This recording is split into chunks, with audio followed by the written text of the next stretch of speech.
Next category है हमारी elements में unidirectional and bidirectional elements. नाम से क्लियर है, uni means in one direction only, and bi direction मतलब कि दोनों तरफ, bi means both directions in any direction. So unidirectional elements वह एलिमेंट्स होंगे जिसमें एलिमेंट की प्रॉपर्टीज़ या कैरेक्टरिस्टिक्स डायरेक्शन ऑफ करंट पर निर्भर करें या वोल्टेज की पोलैरिटी पर, तो वह एलिमेंट आपका यूनिडायरेक्शनल एलिमेंट कहलाता है।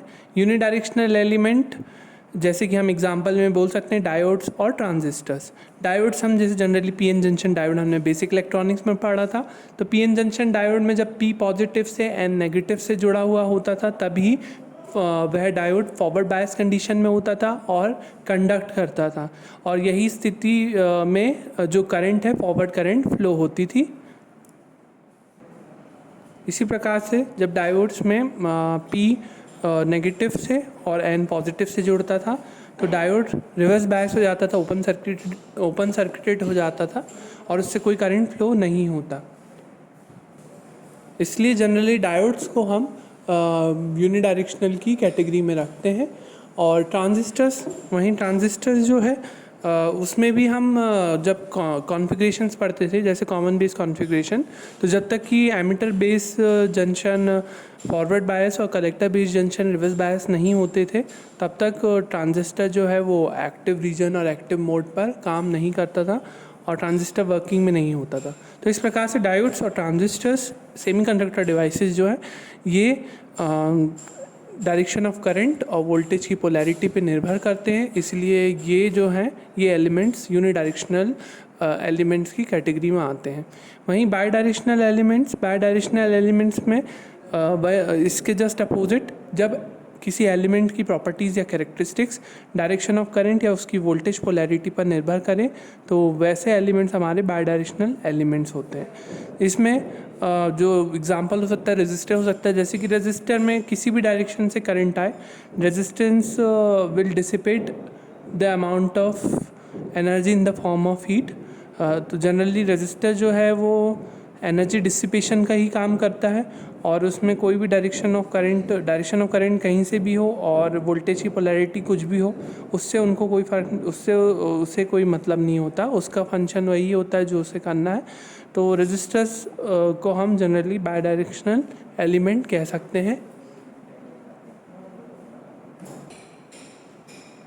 नेक्स्ट कैटेगरी है हमारी time variant and invariant elements.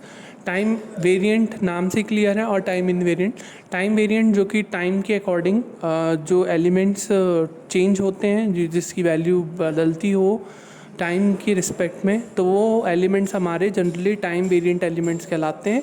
और ऐसे ही जो एलिमेंट्स जिनकी जो टाइम के अकॉर्डिंग चेंज नहीं होते, वेरी नहीं करते हैं, उनको हम टाइम इनवेरिएंट एलिमेंट्स कहते हैं। जैसे कि हम टाइम वेरिएंट में हम कह सकते हैं एसी वोल्टेज, एसी करंट जो अल्टरनेटिंग क्वांटिटी होती है वो टाइम वेरिएंट होते हैं क्योंकि वो टाइम की रिस्पेक्ट में चेंज होते हैं।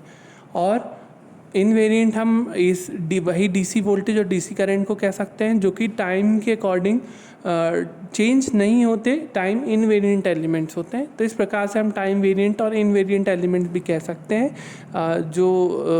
जिन्हें कैटेगरी में इस प्रकार से रखा जा सकता है। Next is lumped and distributed elements. Lumped और डिस्ट्रीब्यूटेड एलिमेंट्स, लम्प्ड मीन्स ऐसे एलिमेंट्स जिनको सेपरेट किया जा सकता है, और डिस्ट्रीब्यूटेड जिसे सेपरेट नहीं किया जा सकता, डिस्ट्रीब्यूटेड विभाजित हो जो ऐसे एलिमेंट्स को जिनको सेपरेटेड नहीं किया जा सकता वो डिस्ट्रीब्यूटेड कहलाते हैं। लम्प्ड एलिमेंट जैसे कि आपका सिंपल रेजिस्टर, इंडक्टर, कैपेसिटर, ये आपके लम्प्ड एलिमेंट्स कहलाएंगे जिन्हें सेपरेट किया जा सकता है।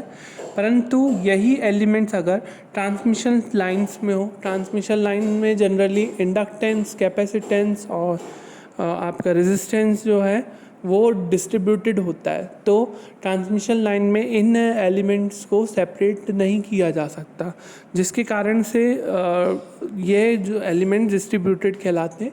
और ट्रांसमिशन लाइंस पढ़ेंगे जनरली 3 तरह की होती है ट्रांसमिशन लाइंस, शॉर्ट, मीडियम और लॉन्ग। शॉर्ट आपकी 80 किलोमीटर्स तक और मीडियम आपकी 200 और अबाउट 200 जनरली हम लॉन्ग ट्रांसमिशन लाइंस कहते हैं। तो ट्रांसमिशन लाइन में ये सब हमारे पैरामीटर्स होते हैं जिनको हम अलग नहीं कर सकते, तो वह डिस्ट्रीब्यूटेड एलिमेंट्स कहलाते हैं, जैसे कि हमने RLC को बोला ट्रांसमिशन लाइन में।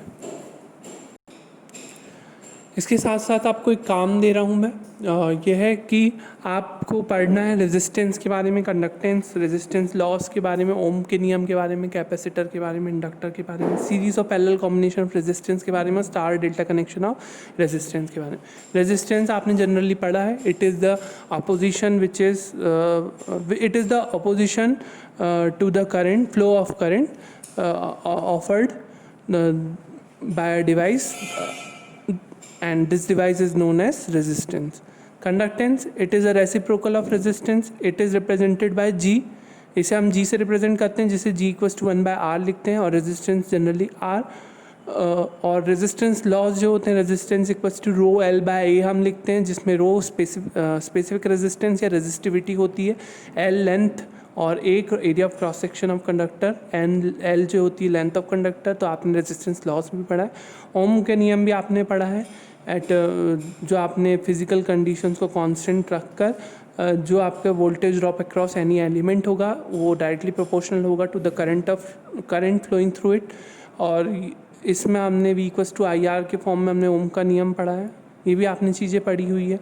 कैपेसिटर, इंडक्टर, कैपेसिटर आप जनरली Q = CV लिखते हैं, charge on plates of capacitor is equals to capacitance of capacitor into volt, Q = CV आपने पढ़ा होगा, या C = A/D, ये जनरली आपने बेसिक इलेक्ट्रिकल इंजीनियरिंग में पढ़ा होगा। और कैपेसिटर की एक प्रॉपर्टी पढ़ी होगी आपने, capacitor does not allow sudden change of voltage, capacitor जो है सडन चेंज ऑफ वोल्टेज को अलाउ नहीं करता। वहीं इंडक्टर जो है, इंडक्टर है जो वो क्या करेगा, it does not allow sudden change of current के सडन चेंज को वो अलाउ नहीं करता। इंडक्टर में आपने पढ़ा होगा VL = L/di/dt और L = N∅/I, ये एक्सप्रेशन भी आपने देखा होगा जनरली इंडक्टर के केस में। Series of parallel combination of resistance में, सीरीज कॉम्बिनेशन ऑफ रेजिस्टेंस में क्या होता था, हम R1 + R2 कर देते थे, प्लस अप टू RN, जितने भी रेजिस्टेंस सीरीज़ में लगे हों